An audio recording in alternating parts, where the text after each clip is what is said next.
The leadership transition in Beijing coincides with President Barack Obama's re-election victory in the United States. During the election campaign, a number of candidates raised concerns over what they said was the loss of American jobs to China. Stephen Orlins is the president of the National Committee on U.S China Relations. He told me that despite the heated election rhetoric against China, he's optimistic about the relationship between China and the U.S. and believes outsourcing has not really cost that many American jobs.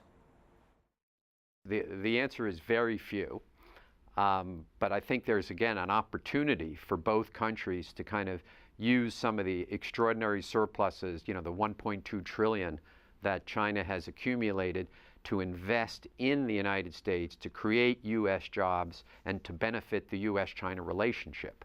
So you could imagine in this new environment where we have President Xi and President Obama in his second term, reaching agreement on a political level to, for instance, build natural gas terminals on the west coast of the United States, exporting natural gas back to China, where there are political impediments based upon U.S. policy, where we could kind of have a breakthrough, where it would be creating U.S. jobs. It would serve to balance trade.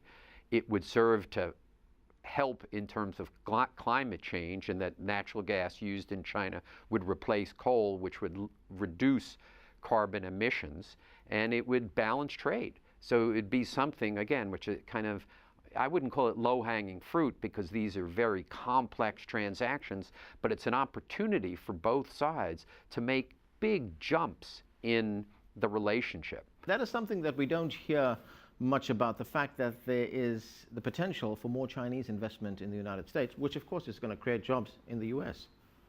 Exactly. I expect over the Obama presidency, we're going to see a significant flow of Chinese investment into the United States in job-creating industries, not completely unlike what we saw from Japan in the 1980s, where Toyota, Nissan, Mitsubishi set up factories in the United States to serve the U.S. market, creating almost a constituency of U.S. workers working for Japanese companies. Here it would be U.S. workers working for Chinese companies, something which I think would help the relationship.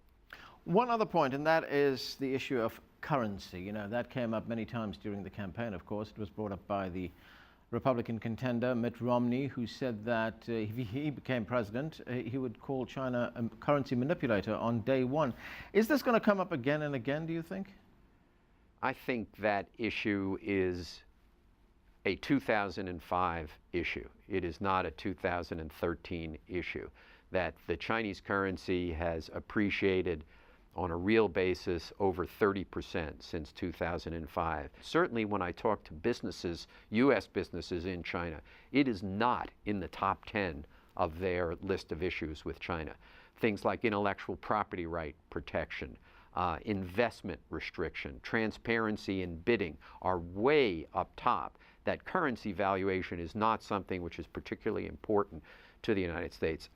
Stephen Orlins, thanks for joining us. My pleasure.